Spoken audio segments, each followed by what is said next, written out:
All right, as we track Hurricane Arthur and the eye moving off of land and out into the ocean right now, let's get an idea of the damage done, if that's the case in Dare County. We have on the phone Emergency Services Coordinator Dorothy Killingsworth, or she's with the Emergency Services Department. Dorothy, thank you for joining us this morning. Good morning. Can you give us an idea of the impact of the storm on Dare County?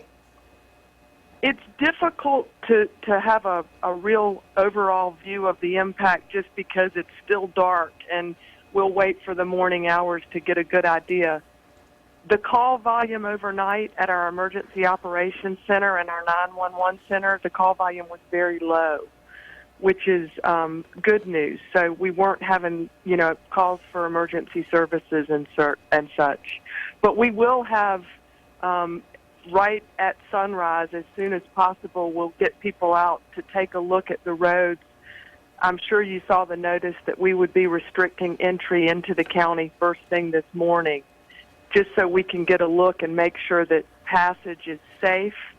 And then a little later in the morning, getting damage assessment teams out to take a look at structures on the ocean front and the sound side to get a real good idea. Dorothy, any concerns about Merlot Beach and how things are there? The winds are quite high there right now. The wind has shifted, and right now that's probably the area that's getting the most impact there at Rodanthe. The water's rising from the sound side, so that's sort of happening as we occur. And of course, we don't know about roadways and such at this point.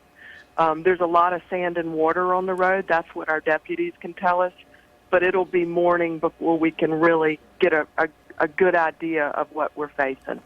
And Dorothy, just checking again as you start to get some feel for the impact of the storm in Dare County, what are, some of those key indicators that tell you that this was a bad storm or that you guys are doing okay?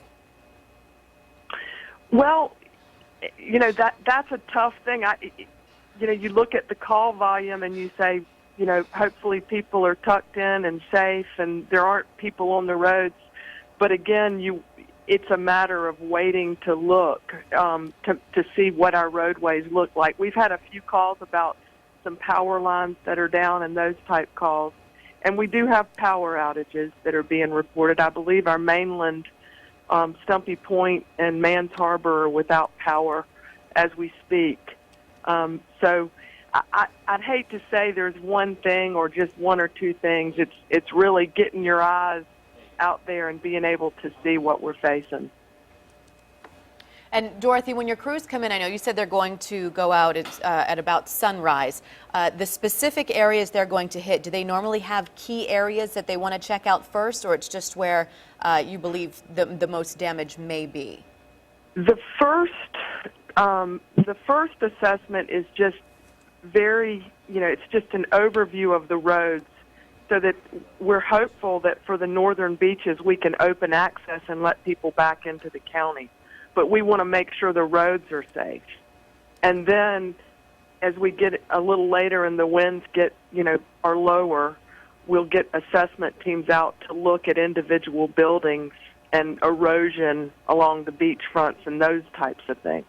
So initially it's just, are the roads safe for travel? And you will be answering that question as your crews get out and take a look with First Light.